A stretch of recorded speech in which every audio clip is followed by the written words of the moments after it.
ಮಂಡ್ಯ ಲೋಕಸಭಾ ಕ್ಷೇತ್ರದಿಂದ ಜೆಡಿಎಸ್ನಿಂದ ಯಾರ ಸ್ಪರ್ಧೆ ಆಗುತ್ತೆ ಸಾಕಷ್ಟು ಕುತೂಹಲ ಮೂಡಿಸಿದೆ. ಅಂಬರೀಶ್, ದೇವೇಗೌಡರು, ಅದೇ ರೀತಿಯಾಗಿ ಪ್ರಜ್ವಲ್ ರೇವಣ್ಣ ಇವರಲ್ಲಿ ಯಾರು ಅಭ್ಯರ್ಥಿ ಆಗ್ತಾರೆ ಅನ್ನೋದು ಈಗ ಕುತೂಹಲ ಮೂಡಿಸಿದೆ.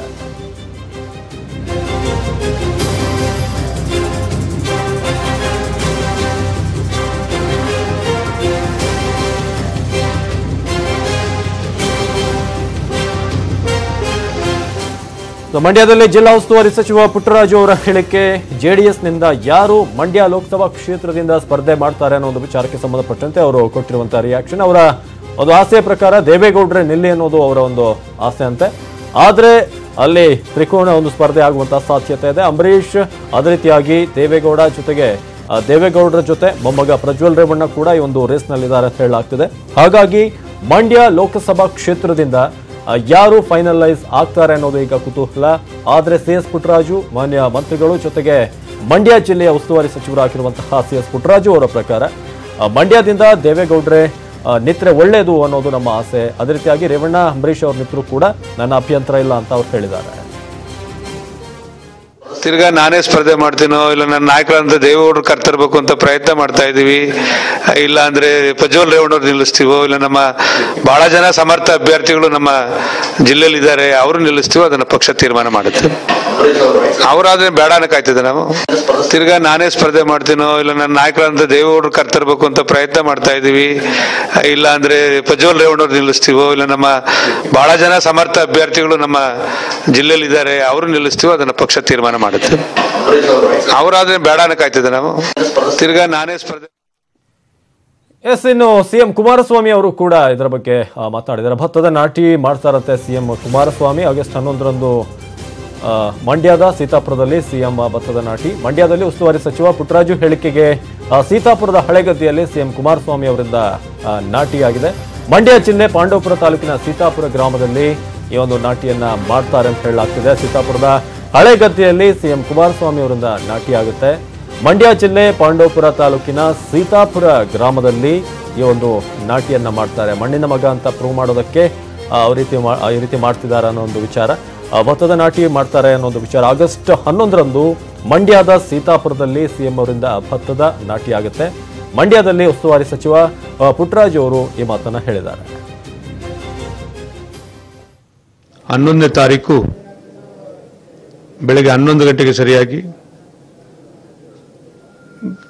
ಅಲ್ಕೊಪ್ಪ ಗ್ರಾಮ ಪಂಚಾಯಿತಿ ವ್ಯಾಪ್ತಿಯ ಸೀತಾಪುರದ ಗ್ರಾಮದ ಹಳೆ ಗದ್ದೆ ಬಯಲಿನಲ್ಲಿ ಕಾವೇರಿ ತೀರಕ್ಕೆ ಹೊಂದ್ಕೊಂಡ ಹಾಗೆ ಅವತ್ತು ಬಂದು 11 ಗಂಟೆಗೆ ಬಂದು ಮಧ್ಯಾಹ್ನ 2 ಗಂಟೆಗೆ ತನಕ ಗದ್ದೆ ನಾಟಿ ಮಾಡತಕ್ಕಂಥ ರೈತ ಮಹಿಳೆಯರ ಜೊತೆಯಲ್ಲೇ ಇದ್ದು ಅವರು ಆ ಪ್ರಕ್ರಿಯೆಯಲ್ಲಿ ಪಾಲ್ಗೊಂಡು ಅವ್ರ ಜೊತೆನೇ ಇದ್ದು ಆ ನನ್ನ ರೈತ ಮಹಿಳೆಯರ ಜೊತೆ ಗದ್ದೆ ನಾಟಿ ಹಾಕುವಂತ ನಮ್ಮ ರೈತ ಸಮುದಾಯದ ಜೊತೆನೇ ಇದ್ದು ಅವ್ರ ಜೊತೆನೇ ಕೂತು ಊಟ ಮಾಡಿ 3-4 ಗಂಟೆಗಳ ಕಾಲ ಆ ಕಾರ್ಯಕ್ರಮದಲ್ಲಿ ಇರ್ತಾರೆ ಅಂತಕ್ಕಂಥ ಮಾತನ್ನ ಈ ಸಂದರ್ಭದಲ್ಲಿ ಹೇಳಿಕೆ ಬಯಸ್ತಾ ಇದ್ದೇನೆ. ಈ ಬಗ್ಗೆ ಹೆಚ್ಚಿನ ಮಾಹಿತಿಯನ್ನು ನೀಡ್ತಾರೆ ನಮ್ಮ ಪ್ರತಿನಿಧಿ ರಾಘವೇಂದ್ರ. ಪುಟ್ಟರಾಜು ಅವರು ಇವತ್ತಿನ ಸುದ್ದಿಗೋಷ್ಠಿಯಲ್ಲಿ ಹಲವಾರು ವಿಚಾರಗಳ ಬಗ್ಗೆ ಮಾತನಾಡಿದ್ದಾರೆ. ಒಂದು ಲೋಕಸಭಾ ಸ್ಪರ್ಧೆಯ ಬಗ್ಗೆ, ಇನ್ನೊಂದು ನಾಟಿ ವಿಚಾರ. ಏನೆಲ್ಲ ಹೇಳಿದ್ರು ಅಂತ ಈ ಒಂದು ಹೈಲೈಟ್ಸ್ ಏನಿತ್ತು ಈ ಸುದ್ದಿಗೋಷ್ಠಿಯಲ್ಲಿ? ಹೌದು ಅವಿನಾಶ್, ಇವತ್ತು ಮಂಡ್ಯ ಜಿಲ್ಲಾ ಉಸ್ತುವಾರಿ ಸಚಿವರಾಗಿದ್ದಂತ ಪುಟ್ಟರಾಜು ಅವರು ಒಂದು ಸುದ್ದಿಗೋಷ್ಠಿ ನಡೆಸಿದ್ರು. ಆ ಸುದ್ದಿಗೋಷ್ಠಿಯಲ್ಲಿ ಅವರು ಪ್ರಮುಖವಾಗಿ ಇವತ್ತು ಆ ಮಂಡ್ಯ ಲೋಕಸಭಾ ವಿಚಾರಕ್ಕೆ ಸಂಬಂಧಪಟ್ಟಂತೆ ಒಂದು ಹೇಳಿಕೆಯನ್ನ ಕೊಟ್ಟರು. ಏನು ಮಂಡ್ಯ ಲೋಕಸಭಾ ವಿಚಾರಕ್ಕೆ ಸಂಬಂಧಪಟ್ಟಂತೆ ಮಂಡ್ಯದ ಅಭ್ಯರ್ಥಿ ಯಾರಾಗಬೇಕು ಅನ್ನೋದನ್ನ ಪಕ್ಷ ನಿರ್ಧರಿಸುತ್ತೆ. ಆದ್ರೆ ಏನು ಈ ಒಂದು ಚುನಾವಣೆಗೆ ಅಭ್ಯರ್ಥಿಗಳಾಗಿ ದೇವೇಗೌಡರೇ ನಾವು ನಿಲ್ಲಿ ಅಂತ ಕೇಳ್ಕೊಂಡಿದ್ದೀವಿ. ಆದ್ರೆ ದೇವೇಗೌಡರು ಕೂಡ ಒಂದು ಸಕಾರಾತ್ಮಕ ಸ್ಪಂದಿಸಿದ್ದಾರೆ. ಆದ್ರೆ ಈ ಒಂದು ಚುನಾವಣೆಗೆ ಪ್ರಜ್ವಲ್ ರೇವಣ್ಣರವರು ನಿಲ್ಬಹುದು ಅಥವಾ ಅಂಬರೀಶ್ ಅವರು ನಿಲ್ಬಹುದು, ಆದ್ರೆ ಯಾರೇ ನಿಂತರೂ ಕೂಡ ನಾವು ಅವರನ್ನ ಸ್ವಾಗತಿಸ್ತೀವಿ ಅಂತ ಒಂದು ಮಾತನ್ನು ಹೇಳಿದ್ರು.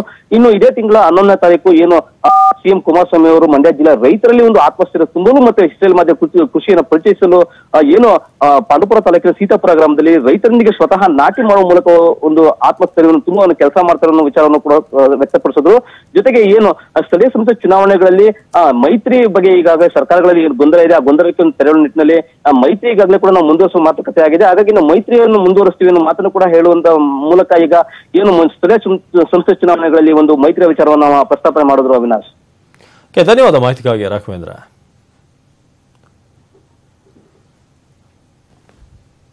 ಸೊ ಬಿಜೆಪಿಗೆ ತಿರುಗೇಟು ನೀಡೋದಕ್ಕೆ ಸಚಿವ ಎಚ್ ಡಿ ರೇವಣ್ಣ ಸಿದ್ಧತೆ ನಡೆಸಿಕೊಂಡಿದ್ದಾರೆ. ದಾಖಲೆ ಸಮೇತ ಸಿದ್ಧರಾಗ್ತಿದ್ದಾರೆ ಅನ್ನೋದು ಮಾಹಿತಿ ಇದೆ. ಲೋಕೋಪಯೋಗಿ ಸಚಿವರಾಗಿರುವಂತಹ ಎಚ್ ಡಿ ರೇವಣ್ಣ ಈಗ ದಾಖಲೆ ಬಾಂಬ್ ಅನ್ನ ರೆಡಿ ಮಾಡಿಟ್ಕೊಂಡಿದ್ದಾರೆ ಅನ್ನೋದು ಮಾಹಿತಿ.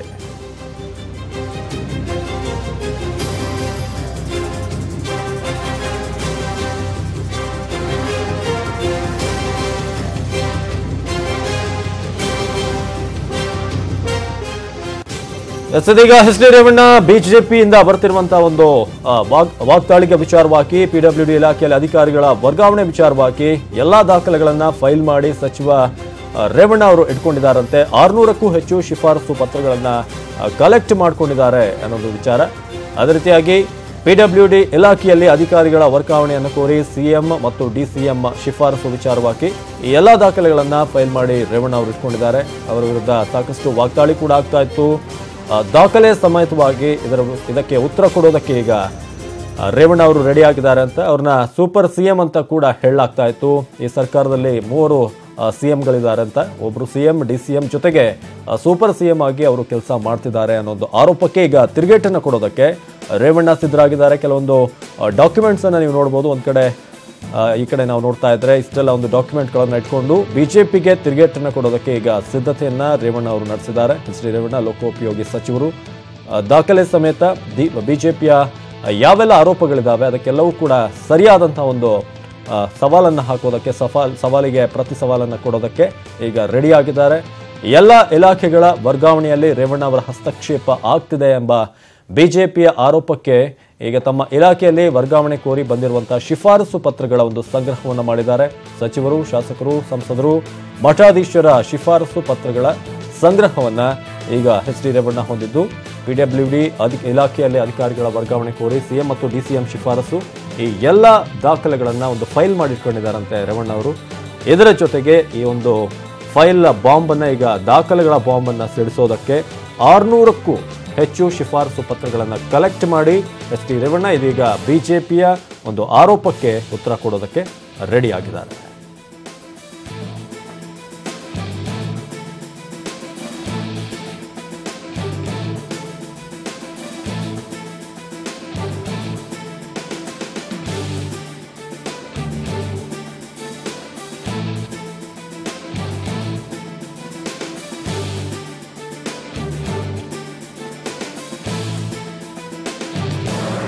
ಇದು ಲೋಕೋಪಯೋಗಿ ಸಚಿವ ರೇವಣ್ಣ ಅವರು ಈ ಮೈತ್ರಿ ಸರ್ಕಾರ ಏನು ಆರಂಭ ಆಯ್ತಲ್ಲ ಅವಾಗಿಂದ ಅವರು ಸೂಪರ್ ಸಿಎಂ ಆಗಿ ಕೆಲಸ ಮಾಡ್ತಿದ್ದಾರೆ. ಪ್ರತಿಯೊಂದರಲ್ಲೂ ಕೂಡ ರೇವಣ್ಣ ಅವರು ಮೂಗು ತೋರಿಸ್ತಾರೆ ಅನ್ನೋ ಒಂದು ಆರೋಪ ಕೇಳಿ ಬಂದಿತ್ತು. ಬಿಜೆಪಿಯವರು ಈ ಒಂದು ಫ್ಯಾಕ್ಟರ್ನ ಹಿಡ್ಕೊಂಡು ಸಾಕಷ್ಟು ವಾಗ್ದಾಳಿಯನ್ನು ಕೂಡ ನಡೆಸ್ತಾ ಇದ್ರು. ಇದಕ್ಕೆ ಉತ್ತರ ಕೊಡೋದಕ್ಕೆ ಈಗ ಎಚ್ ಡಿ ರೇವಣ್ಣ ರೆಡಿ ಆಗಿರೋದು ಒಂದಷ್ಟು ಪತ್ರಗಳನ್ನು ಇಟ್ಕೊಂಡು ಕಲೆಕ್ಟ್ ಮಾಡಿಕೊಂಡು ಅವರು 600 ಪುಟಗಳ ಪತ್ರಗಳದ್ದು ಸೊ ಫೈಟ್ ಮಾಡೋದಕ್ಕೆ ರೆಡಿ ಆಗಿದ್ದಾರೆ. ಈ ಬಗ್ಗೆ ಹೆಚ್ಚಿನ ಡೀಟೇಲ್ಸ್ ಅನ್ನ ಕೊಡ್ತಾರೆ ನಮ್ಮ ಪ್ರತಿನಿಧಿ ಜನಾರ್ದನ್ ಹೆಬ್ಬಾರ್. ಈಗ ಎಚ್ ಡಿ ರೇವಣ್ಣ ವಾಪಸ್ ತಿರುಗೇಟ್ ಕೊಡೋದಕ್ಕೆ ರೆಡಿ ಆಗಿರೋದು ಯಾವೆಲ್ಲ ಒಂದು ಪತ್ರಗಳನ್ನು ಇಟ್ಕೊಂಡು ಅವರು ಆನ್ಸರ್ ಕೊಡೋಕೆ ರೆಡಿ ಆಗಿದ್ದಾರೆ ಅಂತ? ಅವಿನಾಶ್, ರೇವಣ್ಣ ಅವರ ಮೇಲೆ ಸಾಕಷ್ಟು ದಿನಗಳಿಂದ ಆರೋಪ ಇದೆ. ಸೂಪರ್ ಸಿಎಂ ಅವರು ಎಲ್ಲಾ ಇಲಾಖೆಯಲ್ಲೂ ಕೂಡ ವರ್ಗಾವಣೆ ವಿಚಾರದಲ್ಲಿ ಕೈಯಾಡಿಸ್ತಾರೆ ಅಂತೇಳಿ ಆರೋಪವನ್ನು ಕೂಡ ಬಿಜೆಪಿ ಸಾಕಷ್ಟು ಬಾರಿ ಮಾಡಿತ್ತು. ಈ ವಿಚಾರವಾಗಿ ರೇವಣ್ಣ ಅವರು ಕೂಡ ಸಾಕಷ್ಟು ಸಂದರ್ಭದಲ್ಲಿ ಗರಂ ಆಗಿದ್ರು. ಈಗ ದಾಖಲೆ ಸಹಿತವಾಗಿ ಉತ್ತರ ತಿರುಗೇಟನ್ನು ಕೊಡೋದಕ್ಕೆ ಸಚಿವ ರೇವಣ್ಣ ಸಿದ್ಧವಾಗಿದ್ದಾರೆ. ಆದ್ರೆ ಯಾರೆಲ್ಲ ಶಿಫಾರಸು ಪತ್ರವನ್ನ ಕೊಟ್ಟಿದ್ರು, ಯಾವ ಇಲಾಖೆಯಲ್ಲಿ ವರ್ಗಾವಣೆ ಮಾಡಿಸಬೇಕು ಅಂತೇಳಿ ಯಾರೆಲ್ಲ ಶಿಫಾರಸು ಕೊಟ್ಟಿದ್ರು, ಆ ಶಿಫಾರಸು ಪತ್ರಗಳನ್ನೆಲ್ಲೂ ಕೂಡ ಎಲ್ಲವನ್ನು ಕೂಡ ಒಂದು ಬುಕ್ಲೆಟ್ ರೀತಿಯಲ್ಲಿ ರೆಡಿ ಮಾಡ್ಕೊಂಡಿದ್ದಾರೆ. ಅದನ್ನ ಮುಂದಿನ ದಿನದಲ್ಲಿ ಯಾವತ್ತು ಸಂದರ್ಭದಲ್ಲಿ ಅದನ್ನ ಬಿಡುಗಡೆ ಮಾಡ್ಬೇಕು ಅಂತ ಕೂಡ ಕಾಯ್ತಾ ಇದ್ದಾರೆ. ಯಾಕಂದ್ರೆ ಪ್ರತಿ ಸಂದರ್ಭದಲ್ಲೂ ಸಹಿತ ರೇವಣ್ಣ ಎಲ್ಲಾ ಇಲಾಖೆಯಲ್ಲೂ ಕೂಡ ಕೈಯಾಡ್ತಾ ಇದ್ದಾರೆ, ವರ್ಗಾವಣೆಯಲ್ಲಿ ಅವ್ರದೇ ದರ್ಬಾರ್ ನಡೀತಾ ಇದ್ದಾರೆ ಅಂತೆಲ್ಲ ಆರೋಪ ಬರ್ತಾ ಇತ್ತು. ಈ ಕಾರಣಕ್ಕಾಗಿ ದಾಖಲೆ ಸಹಿತವಾಗಿ ಇವರಿಗೆಲ್ಲ ತಿರುಗೇಟ್ ಕೊಡ್ಬೇಕು ಅಂತ ಹೇಳಿ ಪ್ಲಾನ್ ಅನ್ನ ಮಾಡ್ಕೊಂಡಿದ್ದಾರೆ. ಕುಮಾರಸ್ವಾಮಿ ಅವರಿಂದ ಹಿಡಿದು ಕೆಲವು ಬೇರೆ ಬೇರೆ ಶಾಸಕರು, ಬಿಜೆಪಿಯ ಪ್ರಮುಖರು ಎಲ್ಲರೂ ಕೂಡ ಕೊಟ್ಟಿರುವಂತಹ ಶಿಫಾರಸುಗಳು, ಯಾರನ್ನ ಎಲ್ಲಿಂದ ಯಾವಾಗ ವರ್ಗಾವಣೆ ಮಾಡಬೇಕು, ಯಾವ ಕಡೆಯಲ್ಲಿ ಪೋಸ್ಟಿಂಗ್ ಕೊಡಿಸಬೇಕು, ಇದೆಲ್ಲವನ್ನು ಕೂಡ ಏನು ಶಿಫಾರಸು ಮಾಡಿದ್ರು ಆ ಶಿಫಾರಸುಗಳು ಇವನ್ ಕೆಲವು ಸ್ವಾಮೀಜಿಗಳ ಹೆಸರು ಕೂಡ ಅದರಲ್ಲಿದೆ. ಅಂದ್ರೆ ಅವರೆಲ್ಲ ಶಿಫಾರಸು ಮಾಡಿರುವಂತಹ ಲಿಸ್ಟ್ ಕೂಡ ಅವರಲ್ಲಿದೆ, ಆ ಪಟ್ಟಿ ಕೂಡ ಅವರಲ್ಲಿದೆ. ಅವರು ಲೆಟರೇಟ್ ನಲ್ಲಿ ಕೊಟ್ಟಂತಹ ಶಿಫಾರಸು ಪತ್ರವನ್ನ ಈಗ ಬುಕ್ಲೆಟ್ ಮಾಡಿ ರೆಡಿ ಇಟ್ಕೊಂಡಿದ್ದಾರೆ. ಯಾವ್ದಾದ್ರು ಒಂದು ಸಂದರ್ಭದಲ್ಲಿ ಸೂಕ್ತ ಸಂದರ್ಭ ನೋಡಿ ಅದನ್ನ ಬಿಡುಗಡೆ ಮಾಡಬೇಕು, ಬಿಜೆಪಿಗೆ ತಿರುಗೇಟ್ ಕೊಡಬೇಕು, ಬಿಜೆಪಿ ಬಾಯನ್ನು ಮುಚ್ಚಬೇಕು ಅಂತೇಳಿ ದಾಖಲೆ ಸಹಿತವಾಗಿ ಈಗ ರೇವಣ್ಣ ಸಿದ್ಧವಾಗಿದ್ದಾರೆ. ಬಹುಶಃ ಅದು ಅತಿ ಶೀಘ್ರದಲ್ಲಿಯೇ ವರ್ಗಾವಣೆಯ ಬಾಂಬ್ ಸ್ಫೋಟ ಬಿಡುಗಡೆ ಆಗುವ ಸಾಧ್ಯತೆ ಇದೆ. ಅವಿನಾಶ್, ಧನ್ಯವಾದ ಹೆಬ್ಬಾರ್ ಮಾಹಿತಿಗಾಗಿ.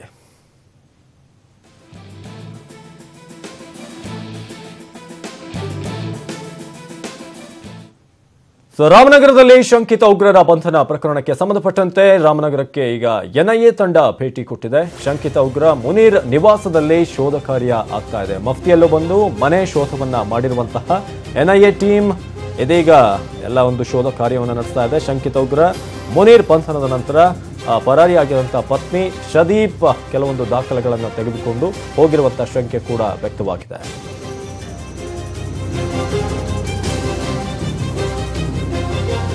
ಈ ಬಗ್ಗೆ ಹೆಚ್ಚಿನ ಮಾಹಿತಿಯನ್ನು ನೀಡ್ತಾರೆ ನಮ್ಮ ಪ್ರತಿನಿಧಿ ವೆಂಕಟೇಶ್. ಇದೀಗ ರಾಮನಗರದಲ್ಲಿ ಎನ್ಐಎ ತಂಡದ ಒಂದು ಶೋಧ ಕಾರ್ಯ ಯಾವ ರೀತಿಯಾಗಿ ಸಾಗ್ತಾ ಇದೆ ಇದು? ಅವಿನಾಶ್, ಏನಂದ್ರೆ ರಾಮನಗರದ ಟ್ರೂಪ್ ಲೈನ್ ಬಡಾವಣೆಯಲ್ಲಿ ಏನು ಮೊನ್ನೆ ತಡರಾತ್ರಿ ಒಂದು ಶಂಕಿತ ಉಗ್ರ ಅಂತೇಳಿ ಮುನೀರ್ ಶೇಖ್ ಅನ್ನುವಂತವನ್ನ ಬಂಧನ ಆಗಿತ್ತು. ಎನ್ಐಎ ಪೊಲೀಸ್ನವರು ಕೂಡ ಆತನನ್ನ ಬಂಧಿಸಿ ಒಂದು ವಿಚಾರಣೆಗೆ ಒಳಪಡಿಸಿದ್ರು. ಹಾಗೆ ನಿನ್ನೆ ತಡರಾತ್ರಿ ಕೂಡ ಎನ್ಐಎ ಪೊಲೀಸ್ ತಂಡ ಏನಿದೆ ಅವರು ಆ ಒಂದು ಮನೆಯಲ್ಲಿ ಏನು ಇವನು ವಾಸವಾಗಿದ್ದ ಆ ಮನೆಗೆ ದಿಢೀರ್ ಭೇಟಿಯನ್ನ ಕೊಟ್ಟಿದ್ದಾರೆ. ಈ ಬಗ್ಗೆ ಸ್ಥಳೀಯವಾಗಿ ಕೂಡ ಯಾವುದೇ ಒಂದು ಮಾಹಿತಿ ಇಲ್ಲ. ಒಂದು ಮುಫ್ತಿ ವೇಷದಲ್ಲಿ ಬಂದಂತ ಪೊಲೀಸ್ನವರು ಆ ಮನೆಯ ಸುತ್ತಮುತ್ತ ಎಲ್ಲವನ್ನು ಕೂಡ ಗಮನಿಸಿ ಒಂದು ವರದಿಯನ್ನ ತೆಗೆದುಕೊಂಡು ಹೋಗಿರುವಂತದ್ದು. ಹಾಗೆ ಈ ಸಂದರ್ಭದಲ್ಲಿ ಆ ಮುನೀರ್ ಶೇಖ್ ಅನ್ನ ಬಂಧನವಾದ ಬಳಿಕ ಆತನ ಪತ್ನಿ ಏನಿದ್ಲು ಶಬೀಬ್ ಬೀಬಿ ಎನ್ನುವಂತವಳು ಅವಳು ಮತ್ತೆ ಇಬ್ರು ಮಕ್ಕಳು ಸೇರಿದಂತೆ ಆತನ ಅಣ್ಣ ಹಾಗೂ ಅತ್ತಿಗೆ ಜೊತೆಗೆ ಪರಾರಿಯಾಗಿದ್ದಾಳೆ. ಹಾಗೆ ಅವನು ಕೂಡಿಟ್ಟಿದ್ದಂತ ಒಂದು ಲ್ಯಾಪ್ಟಾಪ್ ಸೇರಿದಂತೆ ಇನ್ನೂ ಹಲವು ಒಂದು ದಾಖಲೆಗಳನ್ನ ಕೂಡ ಎತ್ಕೊಂಡು ಪರಾರಿಯಾಗಿರುವಂತದ್ದು. ಇನ್ನು ಇದರಿಂದಾಗಿ ಅವನ ಒಂದು ನೆಟ್ವರ್ಕಿಂಗ್ ಯಾವ ರೀತಿ ಇತ್ತು, ಅವನು ಯಾವ್ಯಾವ ಒಂದು ಪ್ಲಾನ್ಗಳು ಮಾಡ್ಕೊಂಡಿದ್ದ ಅನ್ನುವಂತ ದಾಖಲೆಗಳು ಅಲ್ಲಿದ್ದು ಅನ್ನುವಂತ ಒಂದು ಮಾಹಿತಿ ಕೂಡ ಸಿಗ್ತಾ ಇದೆ. ಈಗ ಆಕೆಯ ಒಂದು ಬಂಧನಕ್ಕಾಗಿ ಬಲೆ ಬೀಸಿದ್ದಾರೆ. ಈಗ ಅವಳು ಎಲ್ಲಿದ್ದಾಳೆ ಅನ್ನುವಂಥದ್ದು ಕೂಡ ಸ್ಪಷ್ಟವಾಗಿ ಮಾಹಿತಿ ಇಲ್ಲ. ಹಾಗೆ ಸ್ಥಳೀಯವಾಗಿ ಯಾವುದೇ ಒಂದು ಮಾಹಿತಿಯನ್ನ ಬಿಟ್ಕೊಡದಂತೆ ಆಕೆ ಪರಾರಿಯಾಗಿರುವಂತದ್ದು. ಅವಿನಾಶ್, ಈಗಾಗಲೇ ಎನ್ಐಎ ತಂಡ ನಿನ್ನೆ ತಡರಾತ್ರಿ ಕೂಡ ಒಂದು ಮನೆಗೆ ಭೇಟಿಯನ್ನ ಕೊಟ್ಟು ಒಂದು ಅಕ್ಕಪಕ್ಕದಲ್ಲಿ ಗಮನವನ್ನ ಹರಿಸಿ ಒಂದು ಬಂಧನದ ವೇಳೆ ಆಗಿದ್ದಂತ ಒಂದು ಆಗು ಹೋಗುಗಳನ್ನ ತಿಳ್ಕೊಂಡು ವರದಿಯನ್ನ ಪಡ್ಕೊಂಡು ಹೋಗಿದ್ದಾರೆ. ಅವಿನಾಶ್, ಧನ್ಯವಾದ ಮಾಹಿತಿಗಾಗಿ ವೆಂಕಟೇಶ್. ಉಡುಪಿಯಲ್ಲಿ ಗೋಕಳ್ಳರು ತಡರಾತ್ರಿ ಅಟ್ಟಹಾಸ ನಡೆಸಿರುವಂತಹ ಘಟನೆ ನಡೆದಿದೆ. ಕಳ್ಳರ ಕೃತ್ಯ ಇದೀಗ ಸಿಸಿಟಿವಿಯಲ್ಲೇ ಸೆರೆಯಾಗಿದೆ. ಕುಂದಾಪುರ ಸಿದ್ದಾಪುರ ರಾಜ್ಯ ಹೆದ್ದಾರಿಯಲ್ಲಿರುವಂತಹ ಪೆಟ್ರೋಲ್ ಬಂಕ್ನ ಕ್ಯಾಮೆರಾದಲ್ಲಿ ಕಳ್ಳರ ಕೃತ್ಯ ಸೆರೆಯಾಗಿರೋದು. ಬಿಳಿ ಬಣ್ಣದ ರೆಡ್ ಸ್ಕಾರ್ ಒಂದರಲ್ಲಿ ಬರುವಂತಹ 4 ಗೋಕಳ್ಳರು 2 ಹಸುಗಳನ್ನು ಹಿಡಿಯೋದಕ್ಕೆ ಪ್ರಯತ್ನ ಪಡ್ತಿರೋದನ್ನ ನೀವು ನೋಡ್ತಾ ಇದ್ದೀರಿ. ಆದರೆ ಚಾಲಾಕಿ ಹಸುಗಳು ಕಳ್ಳರಿಗೆ ಚಳ್ಳೆಹಣ್ಣು ತಿನ್ನಿಸಿ ಅಡ್ಡಾದಿಡ್ಡಿ ಓಡ್ತವೆ. ಇನ್ನೇನು ಕರುವೊಂದು ಕಳ್ಳರಿಗೆ ಸಿಗಬೇಕು ಅನ್ನುವಷ್ಟರಲ್ಲಿ ದಾರಿಯಲ್ಲಿ ಮತ್ತೊಂದು ವಾಹನ ಬರೋದನ್ನು ನೋಡಿ ದನಗಳ್ಳರು ಸ್ಥಳದಿಂದ ಎಸ್ಕೇಪ್ ಆಗಿದ್ದಾರೆ.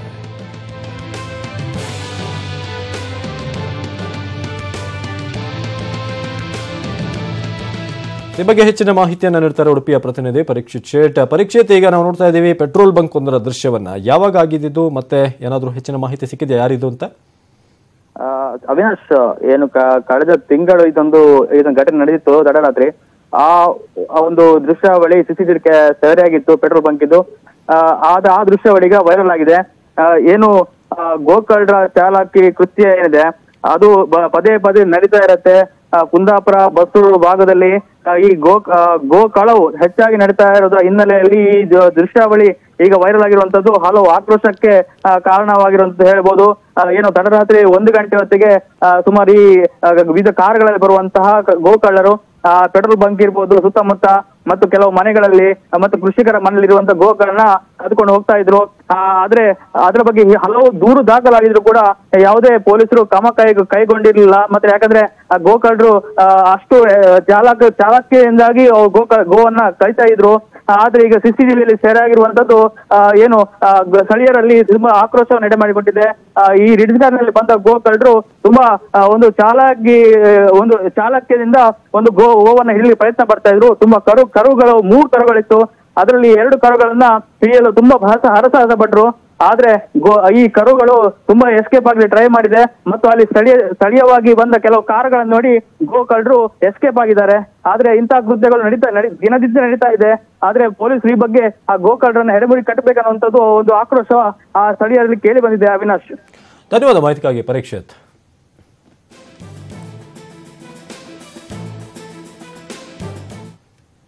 ನೂತನ ಜೆಡಿಎಸ್ನ ರಾಜ್ಯಾಧ್ಯಕ್ಷ ಎಚ್ ವಿಶ್ವನಾಥ್ ಮಾಜಿ ಸಿಎಂ ಸಿದ್ದರಾಮಯ್ಯನವರಿಗೆ ತಿರುಗೇಟು ಕೊಟ್ಟಿದ್ದಾರೆ. ಮೈತ್ರಿ ಸರ್ಕಾರದಲ್ಲಿ ಸಿದ್ದರಾಮಯ್ಯ ಸಮನ್ವಯ ಧರ್ಮ ಪಾಲಿಸ್ತಾ ಇಲ್ಲ ಅಂತ ಹಿಂದಿನಿಂದಲೇ ಅವರು ತಿರುಗೇಟು ನೀಡಿದ್ದಾರೆ.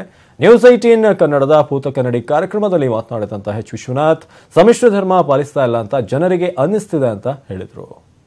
ಸಮನ್ವಯ ಸಮಿತಿಯ ಎಲ್ಲೆಗಳೇನು, ಸಮನ್ವಯ ಸಮಿತಿಯ ಕಾರ್ಯಕ್ರಮಗಳೇನು, ಅಧಿಕಾರವೇನು ಫಸ್ಟು ಸ್ಪಷ್ಟ ಆಗಬೇಕದು.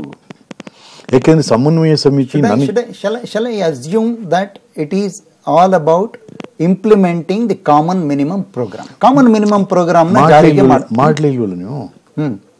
ಸೊ ಅದನ್ನ ಮಾಡ್ಬೇಕಲ್ವಾ? ಮಾಡಬೇಕು, ಸಿದ್ದರಾಮಯ್ಯನವರು ಅದನ್ನ ಮಾಡಬೇಕು.